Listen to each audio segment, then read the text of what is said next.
ಶರಣಾರ್ಥಿಗಳು ಆತ್ಮೀಯ ವೀಕ್ಷಕರೇ, ಹೇಗಿದ್ದೀರಿ ಎಲ್ಲರೂ ಚೆನ್ನಾಗಿದ್ದೀರಿ ಅಂತ ಅನ್ಕೋತೀನಿ. ಆತ್ಮೀಯ ವೀಕ್ಷಕರೇ, ನಾನು ಇವತ್ತು ಗೆಣಸಿನ ಸಿಹಿ ಮಿಶ್ರಣವನ್ನು ಉತ್ತರ ಕರ್ನಾಟಕ ಭಾಗದ ಜನರು ಹೇಗೆ ತಯಾರಿಸ್ತಾರೆ ಅಂತ ನಿಮಗೆ ತೋರಿಸ್ಬೇಕು ಅಂತ ಅಂದ್ಕೊಂಡೆ. ಬನ್ನಿ ಹಾಗಾದರೆ ವೀಕ್ಷಕರೇ, ಸಂತೆಯಿಂದ ತಂದಂತಹ ಗೆಣಸನ್ನು ಮೊದಲಿಗೆ ನಾವು ಸ್ವಚ್ಛವಾಗಿ ತೊಳೆದುಕೊಳ್ಳೋಣ.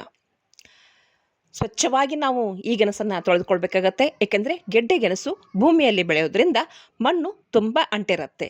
ನೋಡಿದ್ರಲ್ಲ, ಇಷ್ಟೊಂದು ನೀರಿನಲ್ಲಿ ಮಣ್ಣು ತೊಳೆದು ಹೋಗಿದೆ. ಹಾಗೆಯೇ ಮತ್ತೊಮ್ಮೆ ನಾವು ನೀರನ್ನು ಹಾಕಿಕೊಂಡು ಸ್ವಚ್ಛವಾಗಿ ತೊಳೆದುಕೊಳ್ಬೇಕಾಗತ್ತೆ. ಗೆಣಸಿನಲ್ಲಿ ಅಂಟಿದಂತಹ ಮಣ್ಣು ಹೋಗೋವರೆಗೂ 2-3 ನೀರನ್ನು ನಾವು ಚೇಂಜ್ ಮಾಡಿ ತೊಳಿಬೇಕಾಗತ್ತೆ. ಹೀಗೆ ಸ್ವಚ್ಛವಾಗಿ ತೊಳೆದುಕೊಂಡ ನಂತರದಲ್ಲಿ ಈ ಒಂದು ಗೆಣಸು ಈ ಬಣ್ಣಕ್ಕೆ ಬರುತ್ತೆ.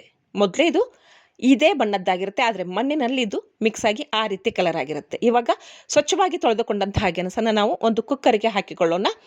ಆ ಇಡೀ ಗೆಣಸು ಅದರಲ್ಲಿ ತೇಲುವ ಹಾಗೆ, ಮುನುಗುವ ಹಾಗೆ ನಾವು ನೀರನ್ನು ಹಾಕಿಕೊಳ್ಬೇಕಾಗತ್ತೆ. ಮೊದಲಿಗೆ ನಾವು ನೀರನ್ನು ಸರಿಯಾದ ಪ್ರಮಾಣದಲ್ಲಿ ಹಾಕಿಕೊಂಡಾಗ ಗೆಣಸು ಸರಿಯಾಗಿ ಕುದಲಿಕ್ಕೆ ಅವಕಾಶ ಆಗುತ್ತೆ. ನಾನು ಒಂದಿಷ್ಟು ಗಜ್ಜರಿಯನ್ನು ಕೂಡ ಹಾಕಿ ಇಟ್ಟಿದ್ದೀನಿ. ಅಮ್ಮನಿಗೆ ಗೆಣಸು ಮತ್ತು ಗಜ್ಜರಿ ತುಂಬಾ ಇಷ್ಟ ಆಗುತ್ತೆ. ಇವಾಗ ಜೋರಾದ ಉರಿಯಲ್ಲಿ ನಾವು ಈ ಒಂದು ಗೆಣಸುಗಳನ್ನ ಕುಕ್ಕರ್ನಲ್ಲಿ ಒಂದು 3-4 ವಿಷಲ್ಗಳನ್ನು ಕುದಿಸ್ಕೊಳ್ಬೇಕಾಗತ್ತೆ. ಸರಿ ಹೋಗಲ್ಲ ಅನ್ನೋದಾಗಿದ್ದರೆ 4-5 ವಿಷಲ್ಗಳನ್ನ ಕೂಡ ನಾವು ಕೂಗಿಸ್ಕೊಳ್ಬೋದು. ಇವಾಗ ನಾನು ಮೊದಲಿಗೆ ಗಜ್ಜರಿನ ತೆಗೆದುಕೊಂಡೆ. ಅಮ್ಮ ಅವ್ರಿಗೆ ವಯಸ್ಸಾಗಿರೋದ್ರಿಂದ ಗಜ್ಜರಿ ಅವರಿಗೆ ಕುದಿಸಿದಾಗ ಮಾತ್ರ ತಿನ್ನಲಿಕ್ಕೆ ಸಾಧ್ಯ ಆಗುತ್ತೆ. ಹಾಗೆಯೇ ಗೆಣಸು ಅಂದರೆ ಅಮ್ಮನಿಗೆ ಪಂಚಪ್ರಾಣ. ಅಮ್ಮನಿಗೋಸ್ಕರನೇ ನಾನು ಗೆಣಸನ್ನು ತಂದಿದ್ದೆ. ಹಾಗಾಗಿ ಅದರ ಒಂದು ಮಿಶ್ರಣವನ್ನು ಅವರಿಗೆ ಮಾಡಿಕೊಡಬೇಕು ಅಂತ ಕುದಿಲಿಕ್ಕೆ ಇಟ್ಟಿದ್ದೆ. ಇವಾಗ ಈ ಒಂದು ಗೆಣಸು ಆರಿದ ನಂತರದಲ್ಲಿ ಅದರ ಸಿಪ್ಪೆಯನ್ನು ನಾವು ಬೇರ್ಪಡಿಸ್ಕೊಳ್ಬೇಕಾಗುತ್ತೆ. ಈ ಒಂದು ಮಿಶ್ರಣವನ್ನು ತಯಾರಿಸಲಿಕ್ಕೆ ಏನೆಲ್ಲ ಇಂಗ್ರೀಡಿಯೆಂಟ್ಸ್ ಬೇಕು ಅಂತ ಹೇಳಿದರೆ ಸಕ್ಕರೆ, ಬೆಲ್ಲ, ತುಪ್ಪ, ಹಾಗೆ ಹಾಲು ಮತ್ತು ಗೆಣಸು.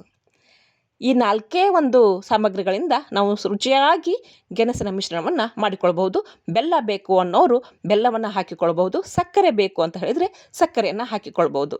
ಆದರೆ ನಮ್ಮ ಮನೆಯಲ್ಲಿ ಪ್ರತಿಯೊಂದು ಅಡುಗೆಗೂ ಕೂಡ ಬೆಲ್ಲವನ್ನೇ ಹಾಕಬೇಕು ಅಂತ ಅಮ್ಮ ಹೇಳ್ತಾರೆ. ನಮ್ಮ ಒಳ್ಳೆಯ ಆರೋಗ್ಯಕ್ಕೆ ಸಕ್ಕರೆಗಿಂತ ಬೆಲ್ಲವೇ ಸೂಕ್ತ, ಒಳ್ಳೆಯದು ಅಂತ ಅಮ್ಮ ಯಾವಾಗಲೂ ಹೇಳ್ತಿರ್ತಾರೆ.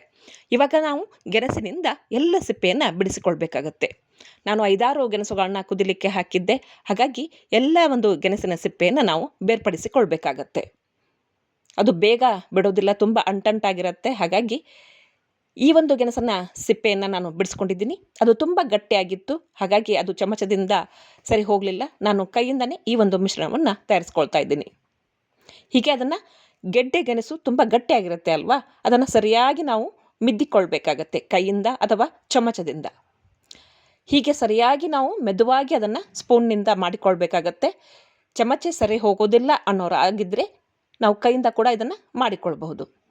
ಹೀಗೆ ಗಂಟು ಇರದ ಹಾಗೆ ನಾವು ಚಮಚದ ಸಹಾಯದಿಂದ ಇದನ್ನು ಮಿಶ್ರಣವನ್ನು ತಯಾರಿಸ್ಕೊಳ್ಬೇಕಾಗುತ್ತೆ. ಇವಾಗ ಸ್ವಲ್ಪ ಏಲಕ್ಕಿ ಪುಡಿಯನ್ನು ನಾನು ಹಾಕಿದ್ದೀನಿ. ಹಾಗೆ ಇದನ್ನು ಸಕ್ಕರೆ ಹಾಕಿ ಮಾಡ್ತಾಯಿದ್ದೀನಿ. ನಮಗೆ ಸ್ವಲ್ಪ ಸಕ್ಕರೆ ಇದ್ದರೆ ಚೆನ್ನಾಗಿರುತ್ತೆ. ಅಮ್ಮ ಬೆಲ್ಲವನ್ನು ಇಷ್ಟಪಡ್ತಾರೆ. ಇವಾಗ ಸಕ್ಕರೆಯನ್ನು ಸೇರಿಸಿದ್ದೀನಿ. ಹಾಗೆ ಹಾಲನ್ನು ಕೂಡ ಹಾಕ್ತಾಯಿದ್ದೀನಿ. ಕೆನೆ ಹಾಲು ಆಗಿದ್ದರೆ ಕೂಡ ಪರವಾಗಿಲ್ಲ. ಸ್ವಲ್ಪ ತುಪ್ಪವನ್ನು ಸೇರಿಸಿದರೆ ಇನ್ನೂ ರುಚಿಕರವಾಗಿರುತ್ತೆ.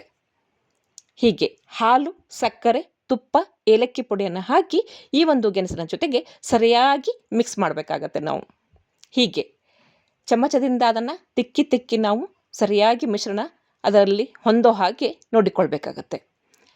ಅದರಲ್ಲಿ ಸರಿಯಾಗಿ ಸಕ್ಕರೆ, ಹಾಲು, ತುಪ್ಪ ಬೆರೆತ ನಂತರದಲ್ಲಿ ಅದು ಈ ರೀತಿಯಾಗಿ ಬರುತ್ತೆ. ಇದೇ ಒಂದು ಅಳತೆ ಪ್ರಮಾಣದಲ್ಲಿ ನಾವು ಅದನ್ನು ಮಾಡಿಕೊಂಡಾಗ ಅದು ತಿನ್ನಲಿಕ್ಕೆ ಕೂಡ ರುಚಿಕರವಾಗಿರುತ್ತೆ. ನೋಡಿದ್ರಲ್ಲ ವೀಕ್ಷಕರೇ, ಇದು ಸಕ್ಕರೆಯಿಂದ ತಯಾರಿಸಿದಂತಹ ಮಿಶ್ರಣ. ಹೀಗೆ ಇದಕ್ಕೆ ನಾವು ಇನ್ನೂ ಒಂದಿಷ್ಟು ಹಾಲು, ತುಪ್ಪವನ್ನು ಬೆರೆಸಿ ತಿನ್ಬಹುದು. ತುಂಬ ರುಚಿಕರವಾಗಿರುತ್ತೆ.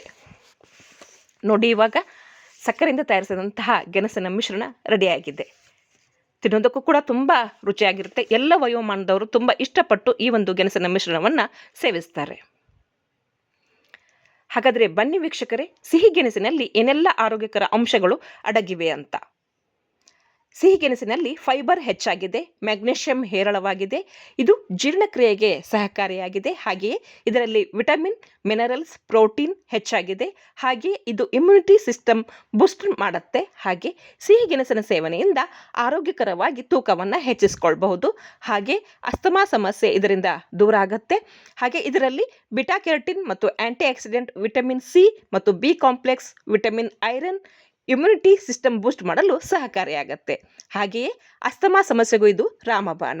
ಹಾಗೆಯೇ ಗಂಟಲು ನೋವಿನ ನಿವಾರಣೆಯನ್ನು ಕೂಡ ಇದು ಮಾಡುತ್ತೆ. ಹಾಗೆಯೇ ಕ್ಯಾನ್ಸರ್ ನಿವಾರಕವಾಗಿದೆ ಮತ್ತು ಇದು ಹೊಟ್ಟೆಯ ಹುಣ್ಣಿನ ಸಮಸ್ಯೆಗೆ ರಾಮಬಾಣವಾಗಿದೆ.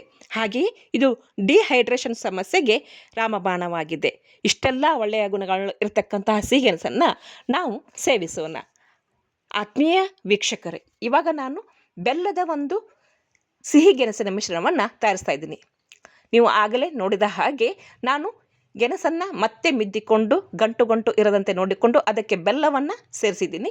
ಬೆಲ್ಲದಿಂದ ಹೀಗೆ ಚಮಚದಿಂದ ಅದನ್ನು ನಾವು ತಿಕ್ಕಿ ಸ್ಮೂತಾಗಿ ಮಾಡಿಕೊಳ್ಬೇಕಾಗತ್ತೆ. ನಂತರ ಇದಕ್ಕೆ ನಾವು ಹಾಲನ್ನು ಸೇರಿಸ್ತಾ ಇದ್ದೀವಿ. ಹಾಲು ಮತ್ತು ಬೆಲ್ಲ, ಹಾಗೆ ಏಲಕ್ಕಿ ಪುಡಿ ಮತ್ತು ಗೆಣಸು ಇವೆಲ್ಲವನ್ನು ಚೆನ್ನಾಗಿ ನಾವು ಮಿಕ್ಸ್ ಮಾಡಿಕೊಂಡಾಗ ಅದು ಈ ಒಂದು ಪ್ರಮಾಣದಲ್ಲಿ ರೆಡಿಯಾಗತ್ತೆ. ಇವಾಗ ಬೆಲ್ಲದಿಂದ ತಯಾರಿಸಿದಂತಹ ಗೆಣಸಿನ ಸಿಹಿ ಮಿಶ್ರಣ ರೆಡಿಯಾಗಿದೆ. ಅಮ್ಮ ಅವರಿಗೆ ಈ ಒಂದು ಬೆಲ್ಲದ ಮಿಶ್ರಣದಿಂದ ತಯಾರಿಸಿದಂಥ ಸಿಹಿಗೆಣಸು ತುಂಬಾ ಇಷ್ಟ. ಮತ್ತು ನಾವು ಇದಕ್ಕೆ ಹಾಲು ತುಪ್ಪವನ್ನು ಸೇರಿಸಿ ಸೇವಿಸ್ಕೊಳ್ಬಹುದು.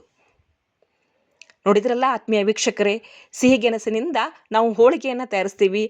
ಕೆಲವೊಬ್ಬರು ಗೆಣಸನ್ನು ಹಾಗೆ ಸಿಹಿ ಇರುತ್ತೆ ಅಂತ ತಿಂತಾರೆ. ಹಾಗೆ ಕೆಲವೊಬ್ಬರು ಸಕ್ಕರೆ ಮತ್ತು ಬೆಲ್ಲ ಇದರಲ್ಲಿ ಯಾವುದಾದ್ರೂ ಒಂದನ್ನು ಹಾಕಿ ಅದರೊಟ್ಟಿಗೆ ಹಾಲು ತುಪ್ಪವನ್ನು ಹಾಕಿ ಸಿಹಿ ಮಿಶ್ರಣವನ್ನು ತಯಾರಿಸಿಕೊಂಡು ಸೇವಿಸೋದು ಉಂಟು.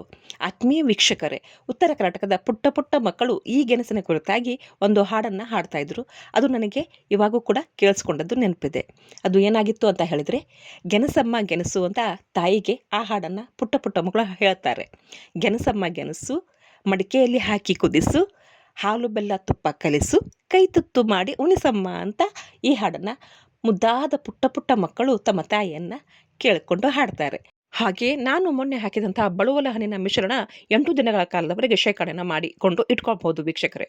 ಆತ್ಮೀಯ ವೀಕ್ಷಕರೇ, ಈ ಒಂದು ವಿಡಿಯೋ ನಿಮಗೆ ಯಾವುದಾದ್ರೂ ಕಾರಣಕ್ಕೆ ಇಷ್ಟ ಆಗಿದ್ದರೆ ಪ್ಲೀಸ್ ಲೈಕ್ ಮಾಡಿ, ಶೇರ್ ಮಾಡಿ, ಹಾಗೆ ಕಮೆಂಟ್ ಮಾಡಿ. ಹಾಗೆ ನೀವಿನ್ನೂ ನನ್ನ ಚಾನಲ್ಗೆ ಸಬ್ಸ್ಕ್ರೈಬ್ ಆಗಿಲ್ಲ ಅಂದರೆ ದಯವಿಟ್ಟು ಸಬ್ಸ್ಕ್ರೈಬ್ ಮಾಡ್ಕೊಳ್ಳಿ. ಧನ್ಯವಾದಗಳು ವೀಕ್ಷಕರೇ.